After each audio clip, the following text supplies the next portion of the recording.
இது எவ்வளோ பெரிய ஒரு செய்தி. 45 வருஷத்தில் 40 லட்சம் ஏக்கர் பாசனம் குறைஞ்சிருக்கு தமிழ்நாட்டில். ஏன்னா நீர் திட்டங்களில் நம்ம முக்கியத்துவம் கொடுக்கல. 1000 ரூபாய் மாதம் கொடுக்குறோம், 2000 ரூபா கொடுக்குறோம், பொங்கலுக்கு கொடுக்குறோம், கோடை காலத்துக்கு கொடுக்குறோம், எல்லாம் கொடுக்குறோம்.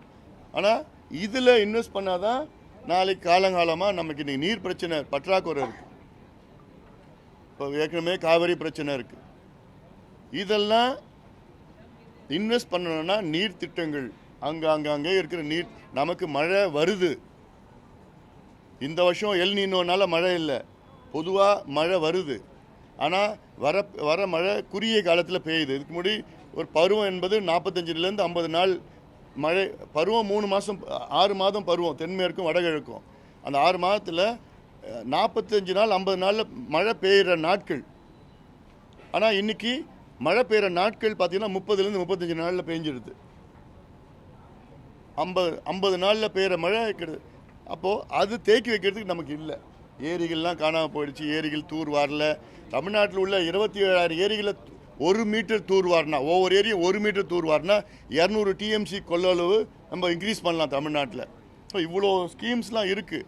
ஆனால் அதுக்கு திட்டம் போடணும், அதுக்கு நிதி போடணும், எல்லாம் இருக்குது. அதனால் இப்போ வேர்ல்ட் பேங்க், அதாவது குளோபல் வார்மிங் கிளைமேட் சேஞ்சுக்கு வந்து வேர்ல்ட் பேங்க் அவங்கக்கிட்ட billions and billions of dollars கடன் கொடுக்கறது வேர்ல்ட் பேங்க் தயார் நிலையில் இருக்கிறாங்க. ADB bank, BRICS bank, Asian bank, new development bank, இவ்வளோ பேங்க்ஸ் எல்லாமே இந்த மிட்டிகேஷன் அடாப்டேஷன் சொல்கிறது, காலநிலை மாற்றம், கிளைமேட் சேஞ்ச், இதுக்கெல்லாம் தயார் நிலையில் இருக்காங்க கொடுக்கறதுக்கு. இப்போ தருமபுரி ஸ்கீமே வந்து ஜப்பான் ஜைகா ஃபண்ட்ஸ் தான் வருது. தருமபுரியில் நடக்கிறது வந்து ஃப்ளோரைட் மிட்டிகேஷன் ஸ்கீம். ஃப்ளோரோசிஸ் இருக்குது, ஃப்ளோரைட் அதிகமாக தண்ணியில் இருக்கிறதுனால அது மிட்டிகேட் பண்ணணும்னா அதுக்கு காவிரியில் போகிற தண்ணியில் சேர்ந்து மாற்றி பண்ணணும். அது வந்து ஜப்பான் பண்ணுறாங்க. ஸோ இப்போ இருக்கிற சிச்சுவேஷனில் தமிழ்நாடு அரசு 1 லட்சம் கோடி ரூபாய் அடுத்த 10 ஆண்டுகளுக்கு நீர் திட்டங்களுக்கு மட்டும் முதலீடு செய்யணும். இதில் எங்ககிட்ட நிதி இல்லை. கடந்த ஆட்சி காலத்தில் நிதியெல்லாம் பண்ணிட்டாங்க. இல்லைன்னா கடன் தொல்லை நிறையா. தமிழ்நாட்டு கடன் பார்த்திங்கன்னா நேரடி கடன் 10 லட்சம் கோடி, அந்த பொதுத்துறையெல்லாம் 3 லட்சம் 13 லட்சம் கோடி கடனில் இருக்குது. அது தப்பு இல்லை, நான் இல்லைன்னு சொல்லலை.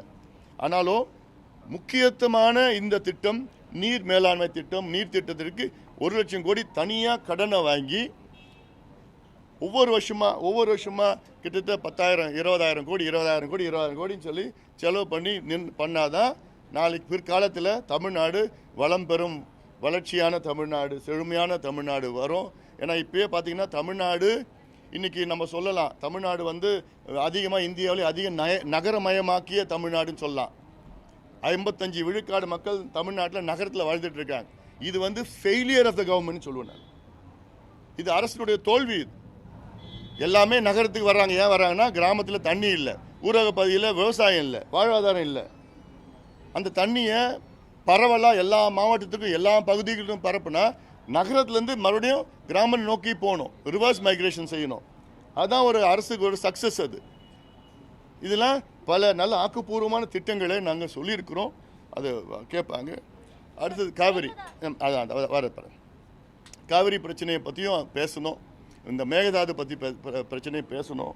இந்த மேகதாது பற்றி இப்போது 4 நாட்களாக நான் ஒரு தமிழ்நாட்டில் ஒரு விழிப்புணர்வு பிரச்சாரம் மேற்கொண்டேன். மேகதாது அணை கர்நாடகாவில் கட்டக்கூடாது. ஏன்னா இது தமிழ்நாட்டுக்கு மிகப்பெரிய ஒரு பாதிப்பு வரும். நடுவர் மன்றம் இறுதி தீர்ப்பு, உச்சநீதிமன்றம் தீர்ப்பு அத்தனையும் எதிரான இந்த மேகதாது அணை. ஏன்னா உச்சநீதிமன்றம் தெளிவாக சொல்லியிருக்கிறாங்க 2033 வரைக்கும் எந்த அங்கே கட்டுமானங்கள் வரக்கூடாது. அக்ரிமெண்ட் மாதம் இவ்வளோ தண்ணி விடணும்னு இருக்குது. அந்த அக்ரிமெண்ட் படி பார்த்தீங்கன்னா போன மாதம் கூட ஜூன் மாதம் கர்நாடகா நமக்கு காவிரி மூலமாக விட வேண்டிய தண்ணி 9.91 TMC